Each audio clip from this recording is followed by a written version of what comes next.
14 സ്ഥലം ഈശോ മിശിഹായുടെ മൃതദേഹം കല്ലറയിൽ സംസ്കരിക്കുന്നു.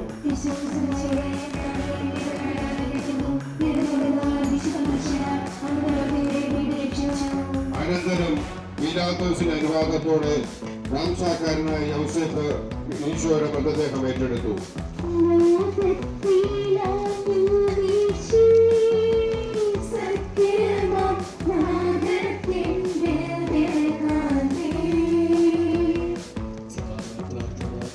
നീതിമാനായ പിതാവേ, അങ്ങേ രഞ്ജിപ്പിക്കുവാൻ സ്വയം വസ്തുവായി തീർന്ന പ്രിയപുത്രന്റെ തൃക്കൺ പാർക്കണമേ. ഞങ്ങൾക്ക് വേണ്ടി മരണം മരിച്ച അങ്ങേ പുത്രനെ സ്വീകരിച്ചുകൊണ്ട് ഞങ്ങളുടെ പാപങ്ങൾ തുറക്കുകയും ഞങ്ങളോട് രംഗപ്പെടുകയും ചെയ്യണമേ. അങ്ങേ തിരുക്കുമാരൻ ഭാവിത്തായിൽ ചെന്ന് രക്തം ഞങ്ങൾക്ക് വേണ്ടി പ്രാർത്ഥിക്കുന്നു. ആ തിരക്തത്തെ ഓർത്ത് ഞങ്ങളുടെ പ്രാർത്ഥന കൈക്കൊള്ളണമേ. ഞങ്ങളുടെ പാപം വലുതാണെന്ന് ഞങ്ങൾ അറിയുന്നു, എന്നാൽ അങ്ങേ കാരുണ്യം അതിനേക്കാൾ വലുതാണല്ലോ. ഞങ്ങളുടെ പാപങ്ങൾ കണക്കിലെടുക്കുമ്പോൾ അവയ്ക്ക് വേണ്ടിയുള്ള ഈ പരിഹാര ബലിയെ ഗവനിക്കണമേ. ഞങ്ങളുടെ പാപങ്ങൾ നിമിത്തം അങ്ങേ പ്രിയപുത്രൻ ആണികളാൽ തറയ്ക്കപ്പെടുകയും കുന്തത്താൽ കുത്തപ്പെടുകയും ചെയ്തു. അങ്ങേ പ്രസാദിപ്പിക്കുവാൻ അവിടുത്തെ പീഡകൾ ധാരാളം മതിയല്ലോ. തന്റെ പുത്രനെ ഞങ്ങൾക്ക് നൽകിയ പിതാവിന് സ്തുതിയും കുരിശുമരണത്താൽ ഞങ്ങളെ രക്ഷിച്ച പുത്രന് ആരാധനയും രക്ഷകൃത്യം പൂർത്തിയാക്കിയ പരിശുദ്ധാത്മാവിന് സ്തോത്രവും ഉണ്ടായിരിക്കട്ടെ, ഇപ്പോഴും എപ്പോഴും എന്നേക്കും.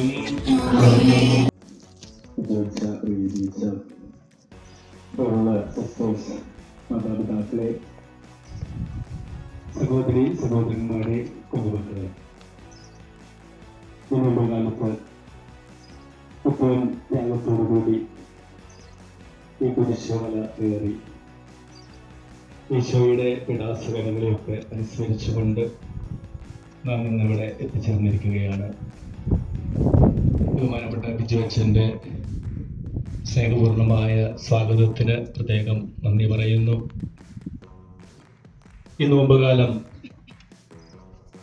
നമ്മിലെ ദൈവികത പുറത്തെടുക്കുവാനായിട്ട്, നമ്മെല്ലാം കൂടുതൽ ദൈവ മനുഷ്യരായി തീരുവാനായിട്ടുള്ള ഒരു അവസരമാണ് ഈ കുരിശുമല കയറ്റം എന്ന് ഞാൻ ഓർക്കുകയാണ്.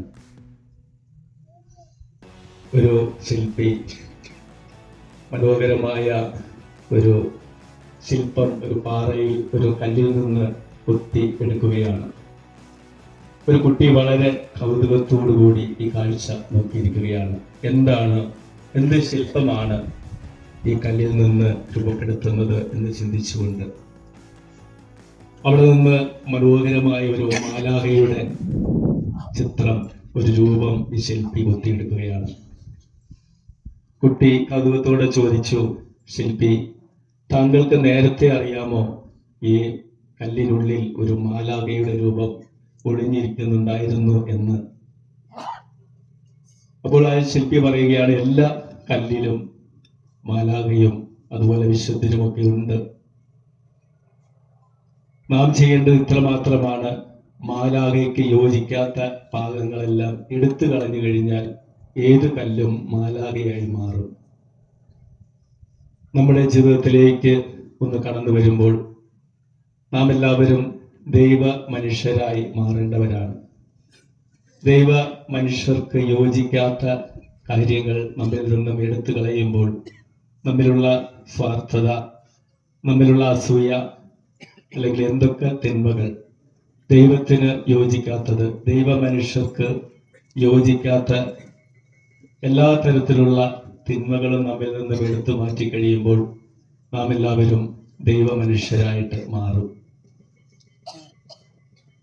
അതിന് സഹായിക്കുന്ന ഒരു തിരുവചന ഭാഗമാണ് ഇന്നത്തെ വിശുദ്ധ കുർബാന മധ്യയെ നാം വായിച്ചു കേൾക്കുവാനായിട്ട് പോവുക. വിശുദ്ധ ലൂക്കായുടെ സുവിശേഷം 14-ാം അധ്യായം 7 മുതൽ 14 വരെയുള്ള തിരുവചന ഭാഗമാണ്.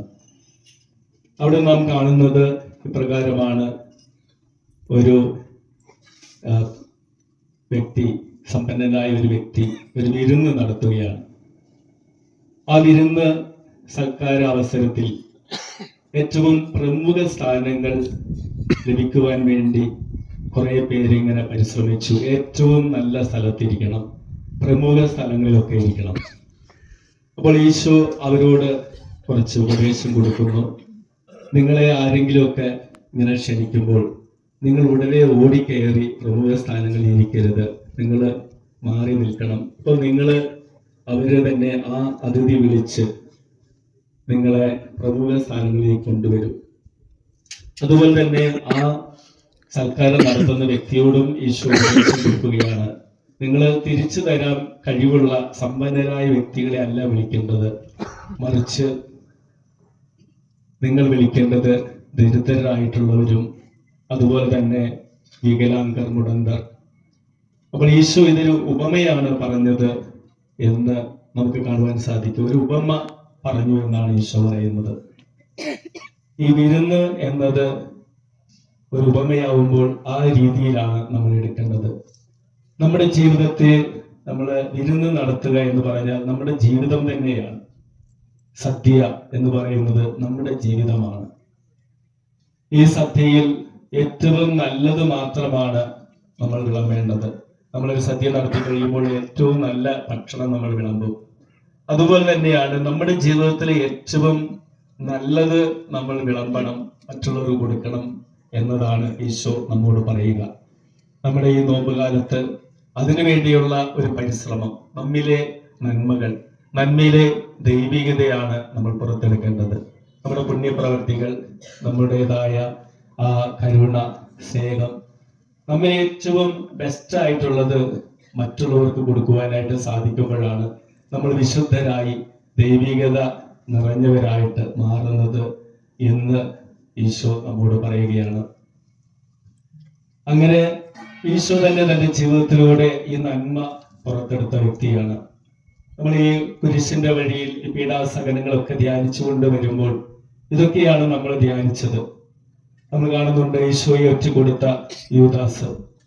ആ യൂദാസിനോട് ഈശോ എത്രമാത്രം സ്നേഹത്തോടു കൂടിയാണ് പെരുമാറുന്നത്. സ്നേഹിത എന്ന് വിളിച്ചുകൊണ്ട് ആ യൂദാസിനെ സ്നേഹിക്കുന്ന ഈശോ, ആ യൂദാസ് കറിയത്തേക്ക് ഏറ്റവും ആദ്യം തന്നെ വിശുദ്ധ കുർബാന നൽകുന്ന ഈശോയെ നമുക്ക് കാണുവാൻ സാധിക്കും. ആ വേദനകളിലും ദുഃഖങ്ങളിലുമൊക്കെ പ്രാർത്ഥിക്കുവാനായി പഠിപ്പിക്കുന്ന ഈശോയെ നമുക്ക് കാണുവാൻ സാധിക്കും.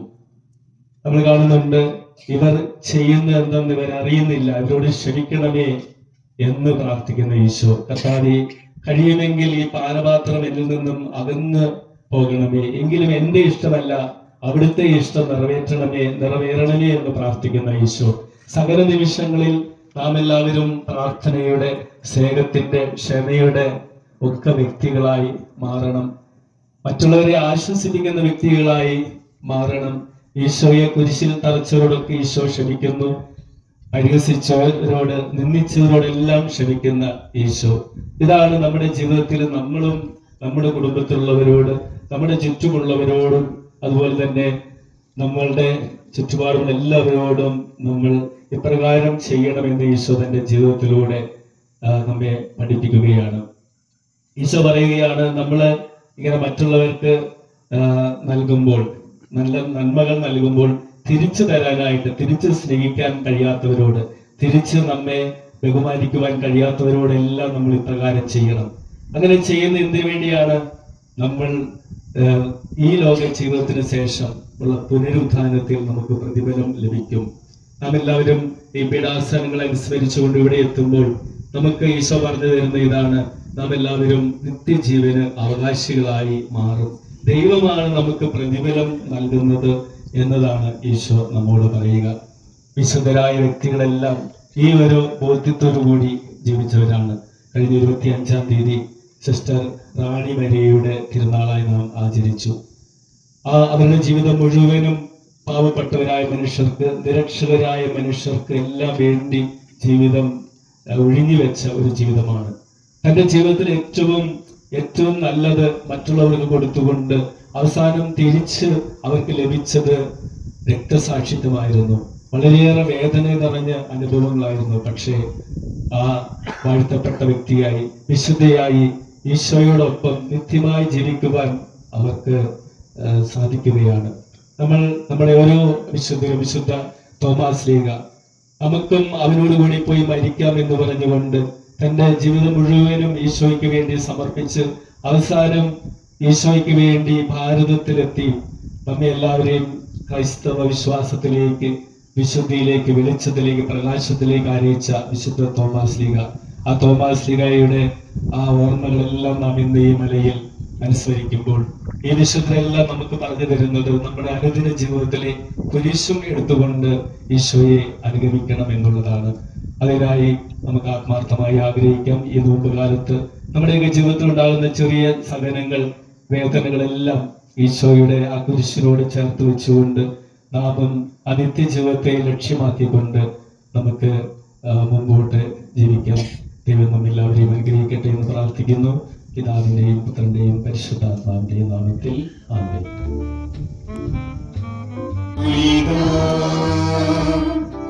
മനമുയർത്തി നിശിവാദൻ വെളിയിൽ ആദരായി പങ്കുചേരാ കൃപയൊഴുകും നിമിഷം വരമൊഴുകും സമയം ആദരായി പങ്കുചേരാ.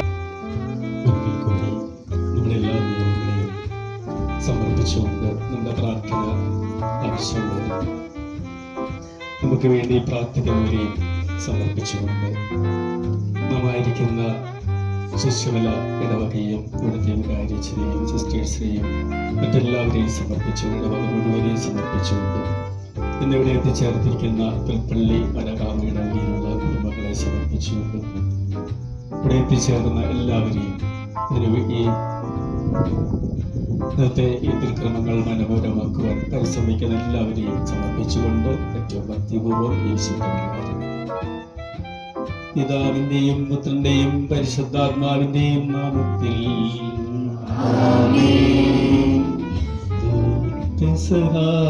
തിരുനാളിൽ കർത്താവരുളിയ കൽപ്പന പോ തിരുനാമത്തിൽ ചേർന്നിടാം ഒരുമയോടെ ബലി അർപ്പിക്കാം.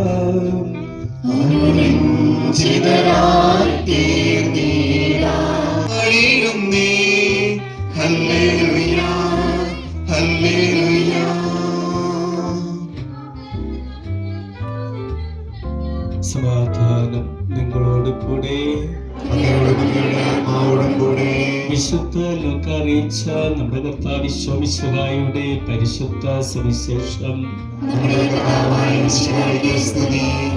14 വാക്യങ്ങൾ 7 മുതൽ ക്ഷണിക്കപ്പെട്ടവർ ബ്രഹ്മസ്ഥാനങ്ങൾ തിരഞ്ഞെടുക്കുന്നത് കണ്ടപ്പോൾ അവൻ അവരോട് ഒരു ഉപമ പറഞ്ഞു.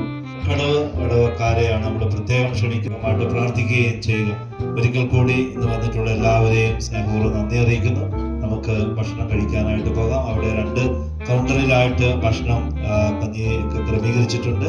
അതിനുശേഷം ഇവിടെ ഈ പള്ളിയുടെ ഇടത് ഭാഗത്തായിട്ട് കൈ കഴുകാനും പാത്രം കഴുകാനും സൗകര്യം ഉണ്ടായിരിക്കും. നിങ്ങളുടെ പാത്രങ്ങളെ ഞങ്ങളുടെ ശത്രുക്കളിൽ നിന്ന് ഞങ്ങളെ രക്ഷിക്കാൻ ഞങ്ങളുടെ തമ്പുരാനെ പിതാവിന്റെയും പുത്രന്റെയും പരിശുദ്ധാത്മാവിന്റെയും നാമത്തിൽ ആമേൻ. ഈശോ മിശിഹായിക്ക്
കേട്ടോ